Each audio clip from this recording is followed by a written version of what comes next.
దేవుడు మన పైన కొంచెం బరువు పెడతాడు. ఆ దైవజనుడు ఇంట్లో నుంచి బయటకు రా,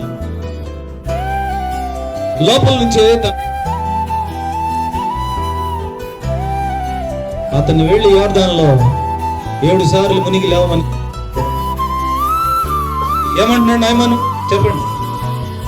కోపము తెచ్చుకొని తిరిగిపోయి అతడు నా ఎదుకు వచ్చి నిలిచి తన దేవుడైన యెహోవా నామమును బట్టి తన చెయ్యి రోగముగా ఉన్న స్థలము మీద ఆడించి కుష్ఠు రోగమును మాన్పునని నేనుకుంటున్నాను. నువ్వు అనుకున్నట్టుగా జరిగింది.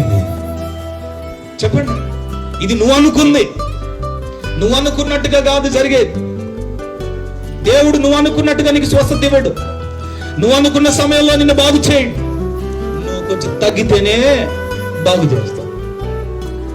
దేవుడు కూడా విరిగి నలిగిన హృదయాన్ని ఆయన లక్ష్యం చేస్తాడు. ప్రైజ్ ది లార్డ్, హల్లెలూయా. ఎందుకంటే ఇంకా లోపల కొంచెం తగ్గింపు లేదు కదా నయమాన జీవితంలో కదా. ఇంటి ముందుకు పోయి అతడు నా దగ్గరికి వస్తాడు అనుకున్నాను, కానీ ఇంట్లో నుంచి కూడా బయటికి రాలేదు. ఎంత కండకావరం ఈ పాటలకి కదా. ప్రస్తుతం అయితే నీ అధికారాన్ని చూడాలా, నీ అధికారాన్ని చూసి, లేకపోతే నీ పరపతిని చూసి, నీ గౌరవాన్ని చూసి దైవజనుడిగా దేవుని భయంతో గౌరవించుకుని నేర్చుకో. అది తగ్గింపు, అది దైవిక భయంతో కూడిన భక్తి. నువ్వు అతడు నా దగ్గరికి వస్తాడు, ఎవరి దగ్గరికి రావాలి చెప్పాలి, ఎవరి దగ్గరికి రావాలి?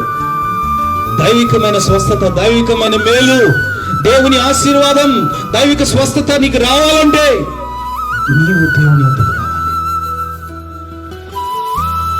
అందుకే యాకోబు అంటున్నాడు, మీరు దేవుని వద్దకు రండి. చెప్పండి, యాకోబు 4:7, దేవుని వద్దకు రండి, అప్పుడు ఆయన మీ వద్దకు వచ్చును. If you come to God, God near to you. దేవుడు నీకు దగ్గరగా వస్తాడు. నువ్వు దేవుని వద్దకు రావాలని ఆయన ఆశిస్తున్నాడు. అందుకే భూదిగంతము నివాసులారా నా వైపు చూసి రక్షణ పొందండి అని ప్రజలు తన వైపుకు రావాలని, తన వైపు తిరగాలని ఆయన కోరుకుంటున్నాడు. He wants to be people come to near to the Lord. ప్రభు యొద్దకు రావాలనే కదా దేవుడు కోరుకుంటుంది. దేవుడు ఎవరిని త్రోసివేసేవాడు కాదు. నా యొద్దకు వచ్చేవాడిని నేను ఎంత మాత్రమో త్రోసివేయనని చెప్పాడు యోహాను సువార్త 6:36. దేవుడు ఎంత మాత్రం త్రోసివేసేవాడు కాదు. కానీ దేవుని యొద్దకు వచ్చేటప్పుడు నీ అధికారాన్ని పక్కన పెడుతున్నావా? దేవుని యొద్దకు వచ్చేటప్పుడు నీ గౌరవ ఘనతలను పక్కన పెడుతున్నావా?